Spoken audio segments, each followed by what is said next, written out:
I'm going to show you how to hook up a SmartBox bypass cable to a Nissan Rogue.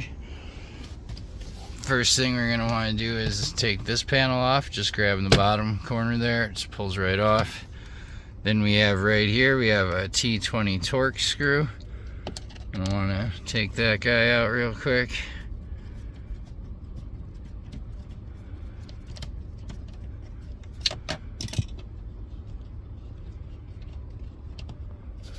Alright, and then we're going to take off this side panel piece here. You just get a flat head underneath any edge of it there. Pop it right off. It'll pull right off for us. Then we're going to want to grab it up here underneath the vent with the top area here. Pop her down. Once it's down like that, just make sure you get it out of the way here. And then the next thing we're going to do is take out that fuse panel there. Okay, to get this fuse box out of the way, it's actually not very difficult. It's just held in place by this one plastic tab right here. Let's see if I can get a little bit better shot of it. Right here. Just need to push it down with a flathead like that. So I'm going to try to do this while shooting a video. It's going to be difficult, but I'll give it a try here. Alright. Let's get that screwdriver on that tab. Press it down. While you're pressing that down, you want to grab the top corner of the fuse box and just start wiggling it. And it'll start coming forward. There we go. Alright, so now, yeah, it just pulls forward. And you can drop it down. Watch out for that metal piece right here. Make sure you don't get any wires caught on it. Too bad. And that'll just hang down there. And now we need to get the VCM a little closer to us. So there's one 10mm bolt at the bottom there that we need to take out. On the first year or two of the vehicle, 21, 22, that may be another T20 torque screw, but most of them it's going to be 10mm. Okay, I got the bolt out, so we should be able to grab it. Start wiggling it towards us here.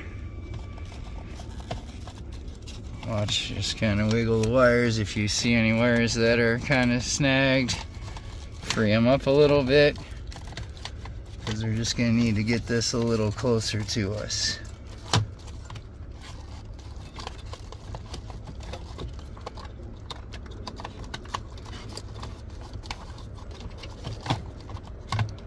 Okay, once you got it so you can get at this plug, good, then we're okay to get ready to plug in our bypass cable. So the probes on most SmartBox bypass cables are a little bit too big to slide into this connector next to the wires. So what you're going to need to use is something like this, these little needle and alligator clip combination. I did make these, however I'll leave a clip in the video here to show you where you can buy some at a local parts store or on Amazon.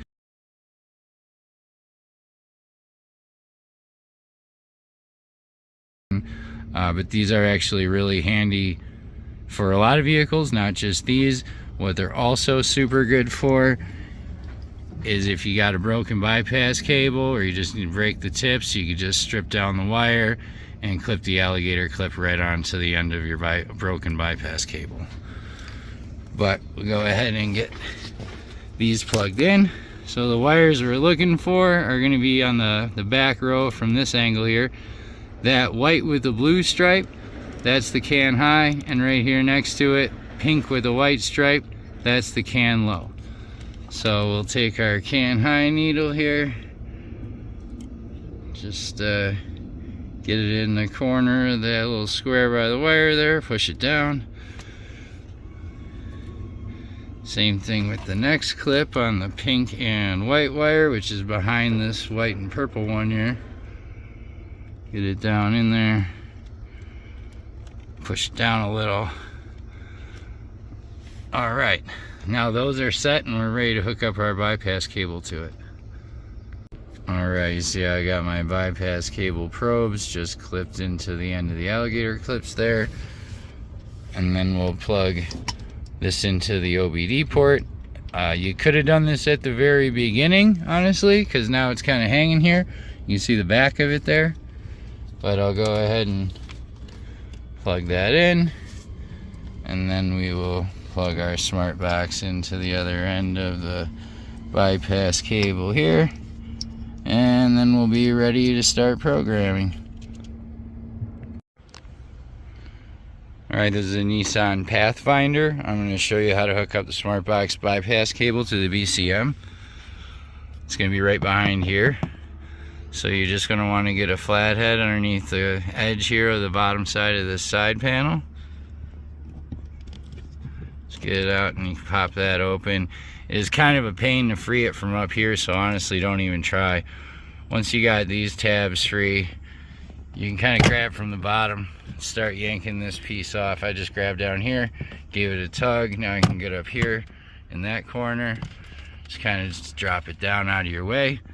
And right there, this long gray plug, the horizontal one, that's what we're looking for. We're going to be plugging our bypass wires into that blue and pink that are right next to each other. I know they're a little hard to see. They're on the bottom row there. The pink's right underneath that purple wire, blue wire right next to it. The blue wire is going to be our CAN H and the pink wire is going to be our CAN L. The probe ends on your regular SmartBox bypass cable are usually a little too wide, a little too thick to be able to slide in next to the wires on this wire clip here. So you're going to need something like this. These just little alligator clips with needles on the end of them. I made these, but I'll leave a little picture here of where you can get one at a local auto parts store or on Amazon.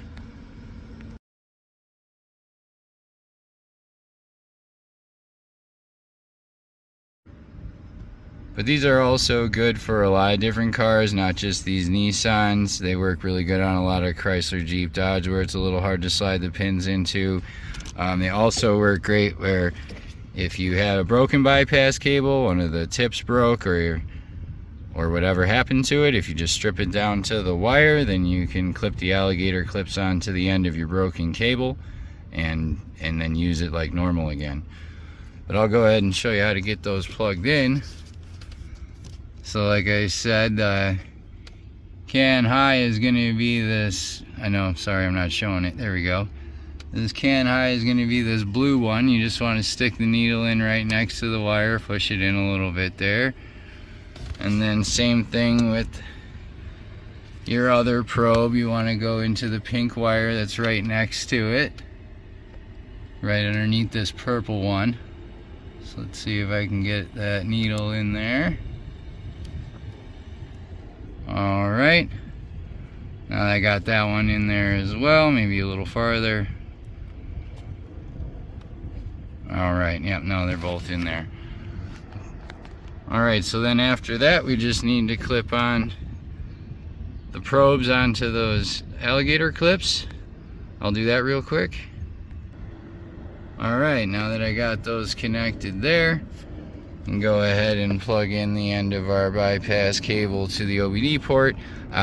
It is kind of hanging down here now in the back because we popped this panel down, but you can still reach up and plug it in, or you can plug it in at the beginning, and then after that we'll plug in our SmartBox OBD cable into the end there, and we're ready to start programming. We're going to be programming a new key to this vehicle using the SmartBox. First thing we're going to do is hit program keyless.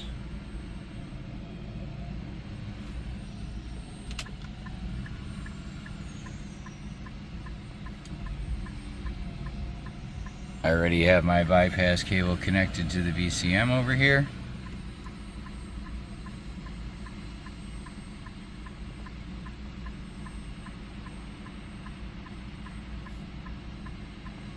Alright, we'll need to reprogram our original key during the procedure.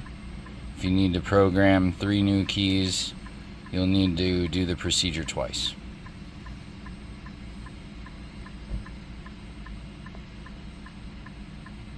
Alright. Yep. Alright, we're going to need to do this with each of the keys, so I'll go ahead and hold this original key in front of the start button here.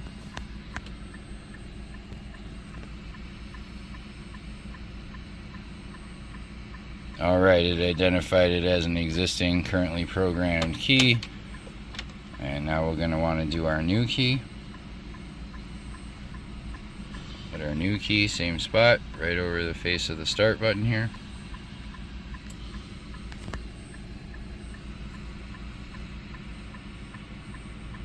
Alright, now we got 1 new key and 1 existing key saved, so we can continue to programming.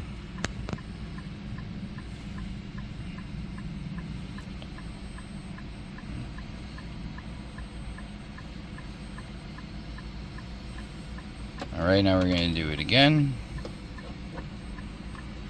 We'll put the original back up here. We need to do all the keys again.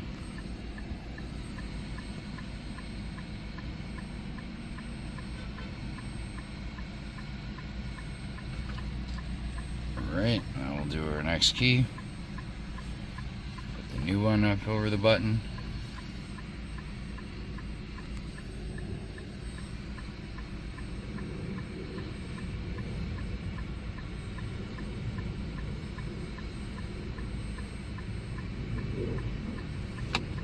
Alright, test our remotes. That is working. This one is working as well. Let's see if the ignition turns on. The ignition turns on properly. Alright.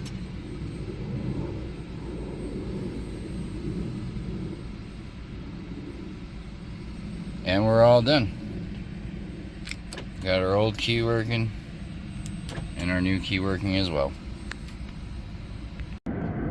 Alright, now we're going to put it all back together, so we can just take our clips out here, just lift them out. First we got to put the BCM back in place, so kind of start working it back there. Watch out for the wires. If you see any that are caught on something, you know, try to push them out of the way. Then once you get it seated back there so those holes line up there for the screw, you can put your screw back in. I'll go ahead and put the 10mm bolt in right now. Okay, now we want to get our fuse box back in place here. So once again, watch the wires on that metal piece. Alright, then we're going to want to line these tabs up down there in those holes. And there's one on top as well. It's much harder for you to see. Once you get those tabs lined up, then you just push it back until it clicks, and now it's locked in there again. Once you got that in, then we can, you want to start here and down under here, line up these tabs with these holes. I know it's going to be really hard to see that, but you want to lift up this section first, get that started to go in. Then you want to lift this up over underneath the vent, pop it in there, and now this piece here, like that hole's lining up now, so we can go ahead and put our screw back in there.